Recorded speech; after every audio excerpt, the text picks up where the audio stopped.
The river swelled with recent rains, its currents twisting wildly under the gray morning sky. The disciples sat in quiet observation. Buddha gazed at the restless water, then turned to them, his voice calm yet resonant with understanding. This river speaks of life. Ananda shifted uneasily, his brow furrowed. Master, the world feels like this river. Turbulent, unpredictable, overflowing with suffering. Buddha nodded, his eyes reflecting the shifting surface.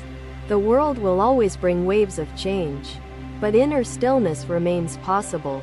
Ananda sighed, watching debris float past. I hear endless sorrow in the villagers' news. Conflicts rage, famine spreads, fear lingers. Buddha picked up a leaf carried by the current. You see how this leaf drifts? It does not control the water. The disciples leaned in, their curiosity growing. Master, how do we remain undisturbed? Asked Rahula. Buddha placed the leaf on his palm. The leaf does not resist, nor does it sink. It accepts the journey. Rahula frowned. Acceptance feels passive. Should we not act against injustice? Buddha smiled gently. Action must arise from wisdom, not reaction to fear. Stillness within grants clarity before movement outward. Kisa Gotami tightened her robe against the morning breeze. But suffering surrounds us. How do we carry it without being consumed? Buddha pointed toward the river's depths. Below the surface, the waters remain still, unmoved by the chaos above. Ananda sighed deeply. My heart struggles, Master. Every story fills me with sorrow. How do I empty this weight? Buddha picked up a bowl resting beside him. If you pour water continuously without pause, the bowl will overflow. Rahula nodded slowly. You mean we must empty our hearts often, not carry everything at once? Buddha placed the bowl down gently. Yes, witness suffering, but do not bind yourself to its weight indefinitely. The wind shifted. Leaves scattered across the river, caught in the ever-moving current. The disciples watched in contemplative silence. Kisa Gotami spoke softly. Stillness feels distant when fear grips tightly. How do we release fear? Buddha closed his eyes briefly. Fear arises from attachment, to outcomes, to control, to permanence. But nothing remains unchanged. Ananda looked to the horizon. Then how do we stay engaged while holding this awareness? Buddha opened his hands. You hold space for suffering without letting it take residence within you. Observe, but do not claim it as self. Rahula touched the river's surface, watching ripples expand. Master, does observing suffering not make us indifferent? Buddha met his gaze. True compassion arises not from distress, but from clarity. When steady, you respond with wisdom, not despair. The wind calmed. The river, though swift, seemed quieter now. The disciples felt its depth beneath the restless surface. Buddha stood, his robes shifting with the morning breeze. Come, let us walk in silence, embracing the movement without losing our center.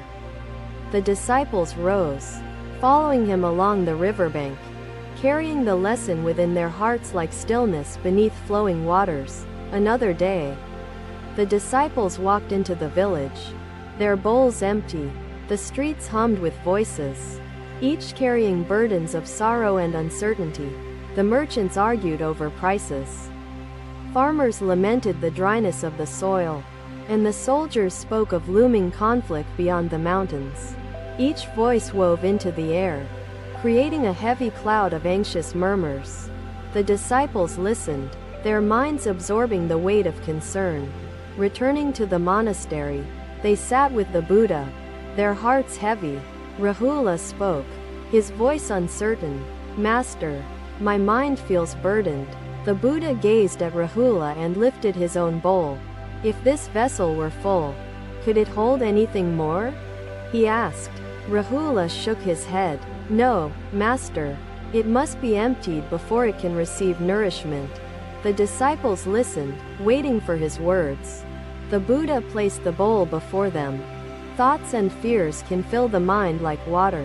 If it overflows, wisdom cannot enter. The disciples watched the bowl. The Buddha lifted a jug and poured water until it overflowed. Drops spilled. Unable to stay contained. The world pours concerns into your mind, the Buddha continued. You listen, absorb, but if unchecked, your mind overflows with unneeded burdens. Rahula nodded slowly. But Master, how does one empty the mind when worries press upon it? The voices of sorrow do not fade. The Buddha smiled. You must let them pass without clinging. The world will speak, but you do not have to carry its weight. Rahula looked at his hands, as if the voices clung to his fingers. How do we release these burdens without losing compassion? He asked. The Buddha reached into the garden, picking up a fallen leaf. Hold this leaf, but do not grip it tightly, he instructed. Rahula obeyed, holding the leaf lightly. The wind stirred, lifting the leaf from his fingers. It floated, unburdened by his grasp. Compassion is not possession, the Buddha explained. You may listen, understand, and care, but do not grip suffering tightly. Let it move freely. The disciples reflected on his words. The concerns of the village had weighed upon them, but they now saw their grip was the cause. The Buddha gestured toward the river beyond the monastery. Does the water hold tightly to the sky? It receives the rain, then lets it flow. Rahula nodded. We must be like the river, receiving without grasping. The Buddha's eyes glowed with quiet approval. Yes, Rahula, that is wisdom. Another day, the disciples walked again through the village, their hearts steadier. The voices of worry still filled the air, but they listened differently. The concerns did not cling, nor did they settle permanently in their minds. The words passed like wind, acknowledged but not held tightly. They returned once more to the monastery. Sitting with the Buddha, Ananda spoke. Master, we let the words pass, but fear still lingers. The Buddha nodded. Fear arises when the mind forgets its place. It believes it must solve everything, forgetting that the world moves without command. Rahula frowned. But are we not responsible for the suffering we witness? Should we not act when we see sorrow? He asked earnestly. The Buddha lifted his bowl again. If you see thirst, offer water, but do not fill a bowl that is already overflowing. The disciples looked at their bowls, reflecting on his words. Our own clarity must remain intact, Ananda murmured, realizing the depth of the teaching. Another day, the sun rose beyond the hills. The disciples carried their bowls once more, but their hearts held a newfound understanding. They could hear suffering, witness sorrow, and still remain steady. Compassion did not mean drowning. It meant offering presence without losing oneself. The Buddha sat quietly as the disciples meditated. The wind whispered through the trees, carrying the voices of the village. Passing without lingering, the disciples breathed deeply, minds empty, ready to receive wisdom. Another day, the sky darkened as storm clouds gathered above the monastery.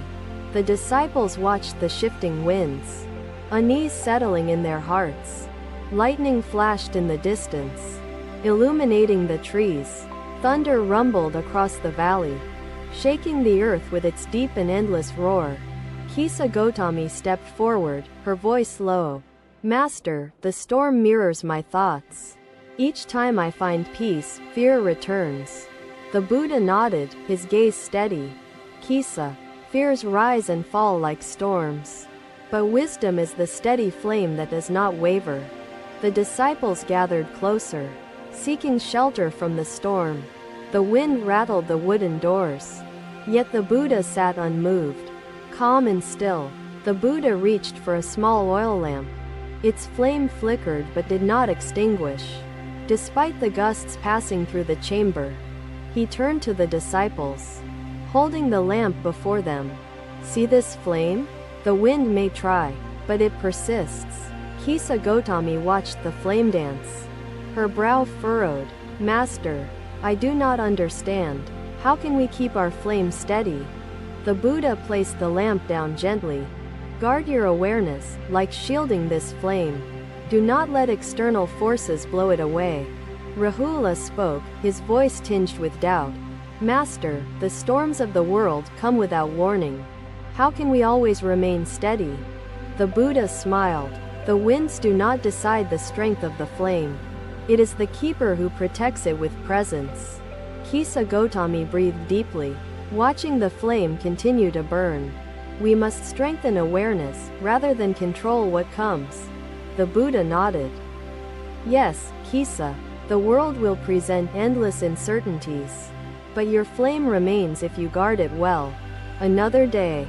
The storm had passed. The monastery stood unharmed, but the disciples reflected on their master's words with quiet contemplation. The Buddha walked with them to the courtyard, where the sky had cleared. The trees, once battered, now stood firm in the sun. The trees bend in the storm, the Buddha said, but they do not resist with force. They sway, then stand tall once more. Rahula observed the trees, realization dawning in his eyes. Master, we must allow change without resistance, but remain rooted in awareness. The Buddha smiled gently.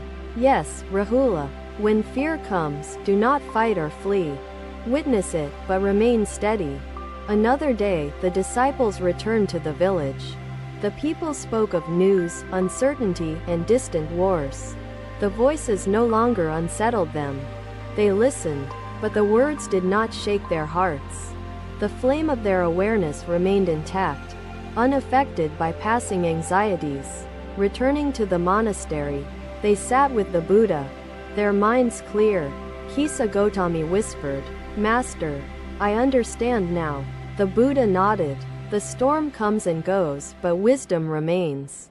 You have learned to witness without becoming lost. The disciples closed their eyes. Meditating beneath the sky, the flame within them burned steadily, unshaken by the world's changing winds. Thank you for watching. Buddha's teachings are always with you. Subscribe to our channel and we will see you in the next video.